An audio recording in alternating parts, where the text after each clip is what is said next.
करेंगे UP PCS से जो आरओ की वैकेंसी आने वाली है उसके बारे में।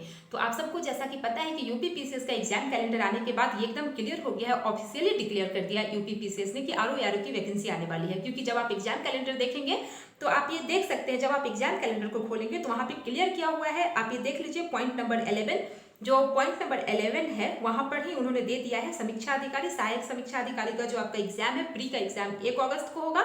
और पॉइंट नंबर 16 पे आप देख सकते हैं समीक्षा अधिकारी का जो मेंस एग्जाम है वो 18 दिसंबर को होना है। तो एकदम क्लियर हो गया है कि अब आरओ की वैकेंसी आएगी। तो इसके लिए आपको जो है कुछ चीजें डिटेल में जानना बहुत जरूरी है, जो कि इस वीडियो में मैं आपको बताने वाली हूँ, जैसे कि सिलेबस, एग्जाम पैटर्न और जो इसका ग्रेड पे है और किस तरह से आपको तैयारी शुरू करनी है। अगर आप सिलेबस अच्छे से समझ जाएंगे, जो एग्जाम पैटर्न इसका होता है आरओ का, तो आपके लिए इजी हो जाएगा। क्योंकि आप सब में से बहुत सारे अभ्यर्थी ऐसे हैं जो कि नए हैं, पहली बार एग्जाम में अपियर होंगे, तो आप सबके लिए एग्जाम पैटर्न को और सिलेबस को समझना बहुत जरूरी है।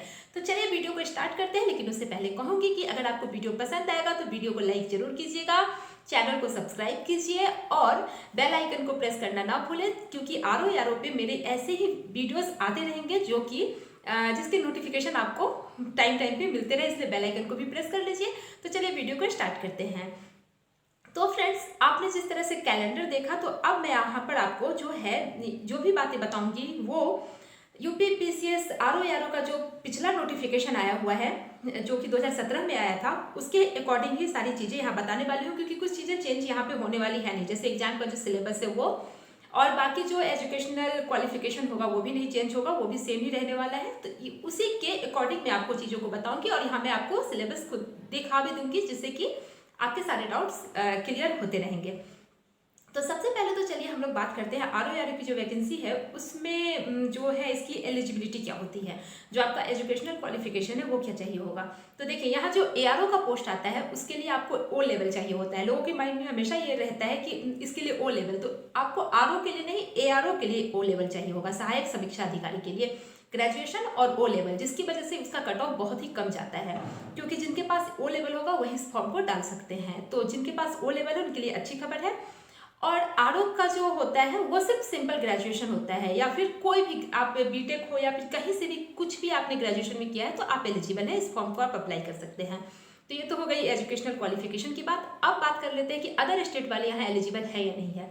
तो देखिए, बिल्कुल एलिजिबल है, जो भी यूपी के अगल बगल के स्टेट के हैं जिनको हिंदी आती है, क्योंकि यहाँ हिंदी का वेटेज बहुत ज़्यादा है, जो कि आप आगे सिलेबस में देखेंगे। तो अदर स्टेट वाले सारे कैंडिडेट्स जो है इसको अप्लाई कर सकते हैं। जो लोग भी पीसीएस वगैरह की तैयारी करते हैं उनके लिए गोल्डन अपॉर्चुनिटी है। तो जो दिल्ली के हैं, राजस्थान, एमपी, उत्तराखंड या फिर बिहार के हो गए, तो सब इस फॉर्म को डाल सकते हैं। तो ये तो बात हो गई एलिजिबिलिटी की। अब बात कर ले ग्रेड पे की। तो जब हम ग्रेड पे की बात करते हैं तो देखिए, ग्रेड पे बहुत अच्छा है। एआरओ का जो ग्रेड पे है वो 4600 का होता है, और जो आरओ का है वो आपका 4800 का होता है। तो सैलरी काफ़ी अच्छी है, बाकी सुविधाएं भी बहुत सारी हैं। तो बहुत सारी चीज़ें हैं जो कि जॉब में बहुत ही सही है। और जो एग्जाम का पैटर्न है वो आपको बताए, तो यहाँ सिर्फ और सिर्फ प्री और मेंस होना है। तो ये तो और भी बहुत ही अच्छी बात है, क्योंकि बस प्री और मेंस देकर के आप सोचिए इतने अधिकारी बन जाएंगे आप, तो ये तो इससे अच्छी बात और क्या हो सकती है। तो ये तो बात हो गई ग्रेड पे की, एलिजिबिलिटी की। अब जो मेन है वो हम बात करते हैं, जो एग्जाम का सिलेबस क्या होता है, किस तरह से क्वेश्चंस आएंगे आपके, और कितने क्वेश्चंस का जो नंबर ऑफ क्वेश्चंस कितने होंगे एग्जाम में, ये सब बातों को समझना जरूरी है, ताकि आप अपनी तैयारी को उसी हिसाब से कर सके, उसी अकॉर्डिंग करेंगे। तो चलिए, इसके लिए सबसे पहले तो नोटिफिकेशन को खोलते हैं सिलेबस को देखने के लिए। तो आपको यहाँ सिलेबस को समझना बहुत जरूरी है, और कितने क्वेश्चंस आएंगे इसको भी समझना। तो मैंने आपको पहले ही बताया कि यहाँ सिर्फ प्री और मेंस होगा। तो आप जब सिलेबस पे जाएंगे तो देखेंगे कि जो आपका प्री है वहाँ पे 2 पेपर होंगे। 200 नंबर के का एग्जाम होगा प्री, जिसमें कि 2 पेपर होंगे। जो एक पेपर आपका जनरल स्टडीज का होगा, जहाँ से 140 क्वेश्चन पूछे जाएंगे, और जो दूसरा पेपर है वो आपका हिंदी का होगा। 2 शिफ्ट में पेपर होगा, एक पेपर जनरल स्टडीज, दूसरा पेपर आपका हिंदी का। तो हम यहाँ देख लेते हैं जनरल स्टडीज का जो सिलेबस है वो आप चलिए देख लीजिए। तो जनरल स्टडीज का जो सिलेबस है वो आपका general science, history of India, जिसमें कि आपको वही सब आ जाएगा, एंशिएंट, मेडिवल और जो मॉडर्न है वो। फिर यहाँ पे national movement, Indian national movement, जिसमें कि मॉडर्न आपके पूरे आएंगे, जिसके लिए अभी से आपको पढ़ना स्टार्ट कर देना है। स्पेक्ट्रम उठाइए और पूरा पढ़ जाइए, क्योंकि मॉडर्न का वेटेज यहाँ ज़्यादा होता है। अब बात कर ले इंडियन पॉलिटी। इंडियन पॉलिटी के लिए आप लक्ष्मीकांत पढ़ना शुरू कर दीजिए, क्योंकि कुछ स्टैंडर्ड बुक पढ़ने यहाँ पे बहुत ज़्यादा जरूरी है, क्योंकि अगर आप इसको पढ़ेंगे तो ही वहाँ कर पाएंगे। क्योंकि कट ऑफ जो है मैंने आपको, हाँ, कट ऑफ भी आपको जानना बहुत जरूरी है। कट ऑफ इसका बहुत ही हाई जाता है, क्योंकि यहाँ सारे पीसीएस वाले जो कैंडिडेट है वो इस एग्जाम में अपेयर होते हैं। तो इसीलिए आपको जो है अभी से तैयारी बहुत अच्छी रखनी होगी, क्योंकि कट ऑफ इसका बहुत ही ज़्यादा हाई जाता है। अब बात कर ले हम आगे का, तो देख लीजिए इकोनॉमी है, कल्चर है, फिर आप ये देख लीजिए Indian agriculture, commerce and trade, ये सारा इकोनॉमी का ही पार्ट है। Population, ecology and urbanisation in India आप देख रहे हैं, वर्ल्ड ज्योग्राफी एंड ज्योग्राफी, ये देख लीजिए आप। तो ज्योग्राफी का भी यहाँ पे वेटेज अच्छा खासा होता है। फिर हम आगे देखेंगे तो करंट आप ये देख सकते हैं पॉइंट नंबर 9 पे जनरल, यहाँ जो है रीजनिंग के भी कुछ क्वेश्चंस आते हैं, रीजनिंग और मैथ्स के।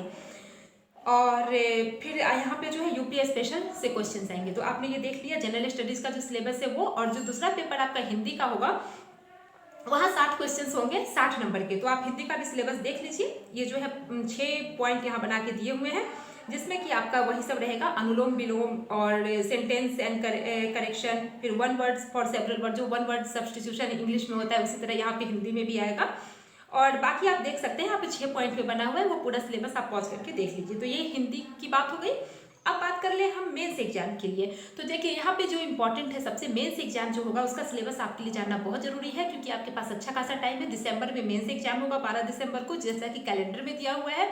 तो अच्छा खासा आपके पास टाइम है। आप ये पूरा मेंस का पेपर देख लीजिए किस तरह से, आप इसको स्क्रीनशॉट ले लीजिए और इसके अकॉर्डिंग ही आप तैयारी करेंगे। तो मेंस में भी आपका 2 पेपर होगा। जो जनरल स्टडीज का पेपर है उसके लिए कुछ भी अलग से पढ़ने की जरूरत नहीं है, जो आप प्री के लिए तैयारी किए होंगे वही आपका मेंस में काम आ जाएगा। 120 क्वेश्चन 120 नंबर का होना है, वो मेंस यहाँ लिखा हुआ है लाइक प्रिलिमिनरी एग्जामिनेशन।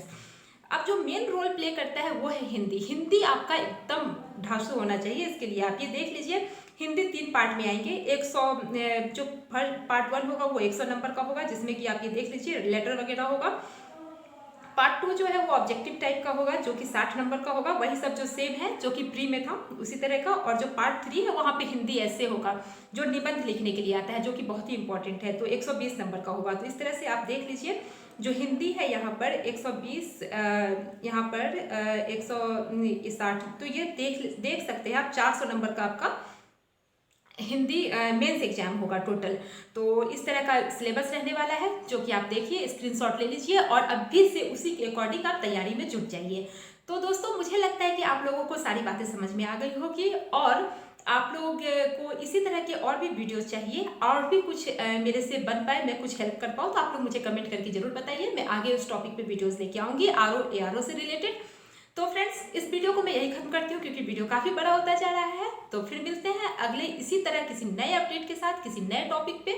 तो फ्रेंड्स तब तक के लिए bye bye, thanks for watching.